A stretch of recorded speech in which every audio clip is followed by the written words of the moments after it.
Hi there and welcome back to the channel. It's John Crowe here. So we're back in the kitchen here today and I'm going to do a really easy potato dish that's fantastic with a variety of foods, whether it be steak, chicken, grilled meats, anything like that. Okay, so I'm sure everybody is fed up of mashed potato and chips, even if they're homemade. So what I want to do today is I want to make a really simple potato dish that is a classic, has a lot of derivatives, a lot of extra ingredients you can add into it and make it your own. I'm going to make Dauphinois potatoes here today. So what I have is some basic ingredients. I have like 400 grams of peeled potatoes.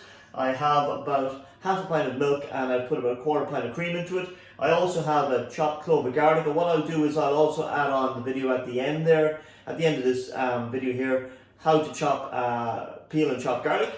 So I have my garlic in there as well. I also have my seasoning in there as well. I have my salt here, but I have some salt and pepper in here as well already. And traditionally this is made with Gruyere cheese, but today what I'm going to do is I'm going to make it with cheddar cheese and a little bit of parmesan as well. So really simple. Don't need a lot of ingredients. Again, and like I said, as I go through this, I will explain there how you can add some more extra ingredients to add some more dynamic flavors into this to get a super dish, super easy to cook. And stay with me and we'll get cooking.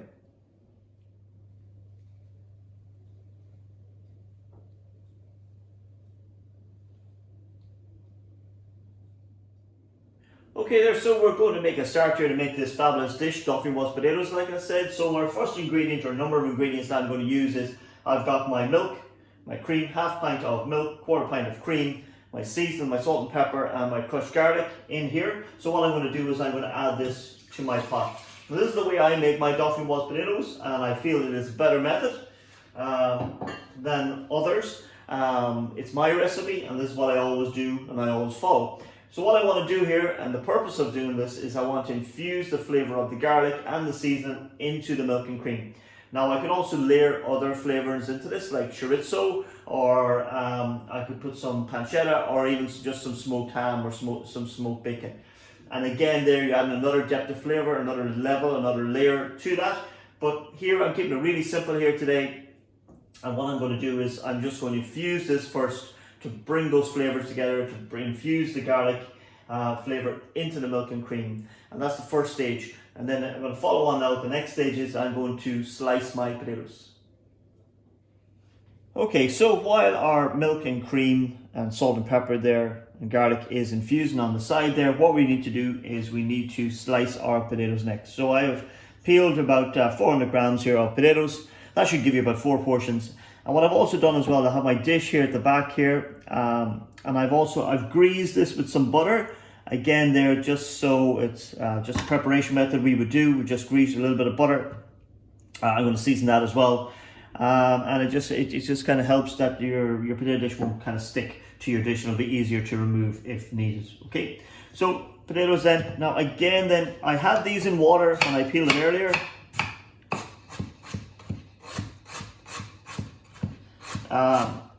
And I've drained off the water there, because the thing you have to remember there when you're making this dish is when you slice your potatoes, you don't want to put them back in water. You want to put them straight into your infused milk, cream and garlic.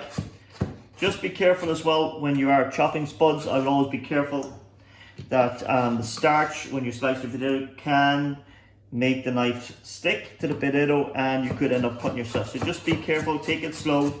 Again then, if you have a little machine there that will slice the potatoes for you, even a little attachment maybe on a food processor, you can take this action out and it'll do it for you.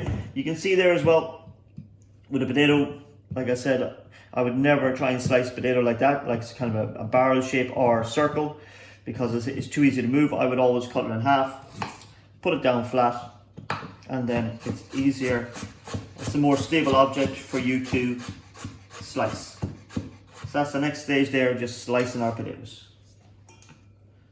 So the next stage here, what we have done is I've sliced my potatoes. Like I said, remember, do not put them back into water because the starch is going to leak out if you do.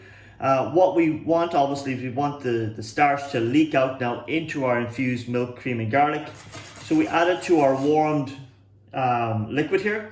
And as the potatoes now warm back up, they're going to release their starch, and that is going to thicken our liquid. Okay, as you can see here at the moment, if I just get a spoon here, you will see there that the liquid is runny. It's just my milk, cream and garlic that I've infused. It's runny, but as potato starts to warm up, it's going to release the starch, and that is going to thicken our milk, cream and garlic and turn into our sauce. Okay, so that's the next stage. Now remember, we are adding some cheddar and some parmesan to this, but not at this stage. Okay, not just yet. So we'll just hold fire there for a second. Again, then if you had other flavorings there like smoked ham, I would have them ready, or your pancetta that you would have fried off.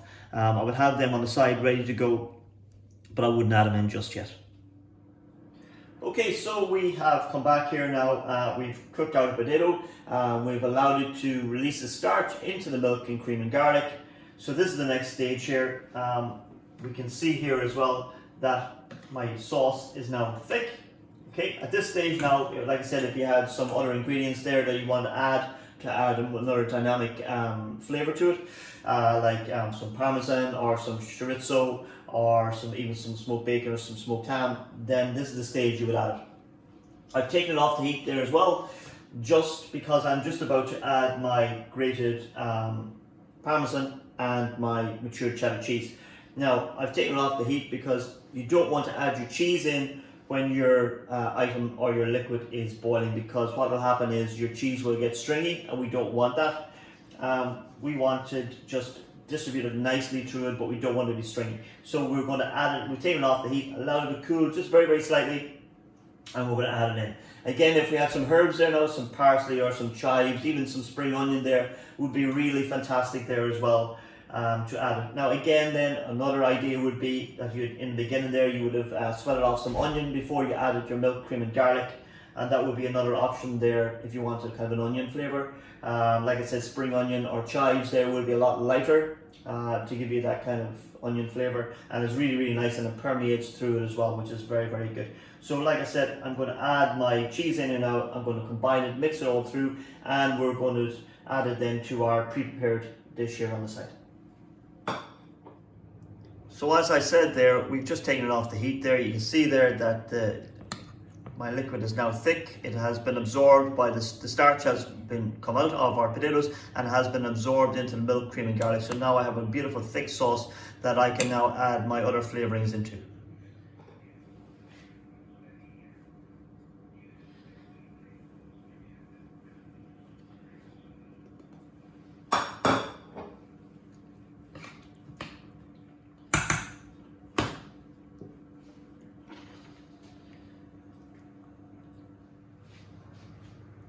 So I've mixed through my cheese here now, and what I'm going to do next, I'm going to transfer my mix into my pre-prepared dish, just like so.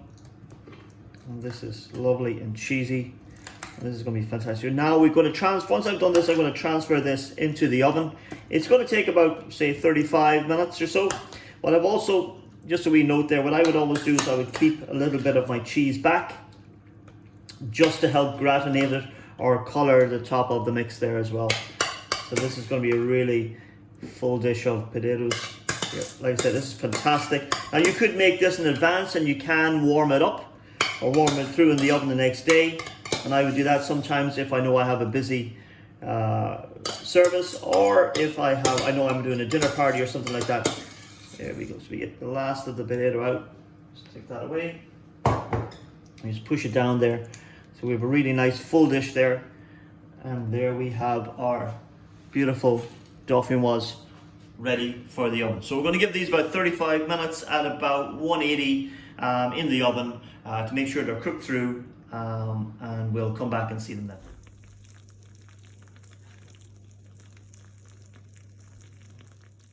So we've just removed our dish here from the oven. My Dauphinois, an amazing burst of flavour there coming, the garlic and the cheese, the parmesan and the matured cheddar wafting off that. It's really, really intense. Really amazing. Now this is a really easy dish for you to make. You can make this in advance as well, so you can make it today for tomorrow and just warm it up. You get lots of portions out of it. It's a real crowd pleaser. Again, then it's home cooking, it's fresh, very simple number of ingredients to it. We need to check now to make sure that it is cooked. So we just have a knife here, and all I'm going to do is I'm just in a couple of different places there. I'm just going to very slowly just insert my knife there, and just to make sure that I don't get any resistance. And you will feel there if there's any hard bits or if your potato isn't cooked. So super easy dish. Also then I will link another video of mine of how to prepare and how to mince your garlic. That is a key ingredient in this dish. I'll link that video onto this video here, so you'll have it then as well. What I would ask you is please like, subscribe and share this video. Again there, if there's any videos you'd like me to make, if you want me just to raid the fridge and create a dish there, using up leftovers and things like that, these are all possibilities that I can do, but it's all about growing the community, and it's all through your support. Thank you for watching this video today. I hope you enjoy making this dish like I enjoyed making it for you, and we'll see you very soon again. So for now, take care. Bye bye.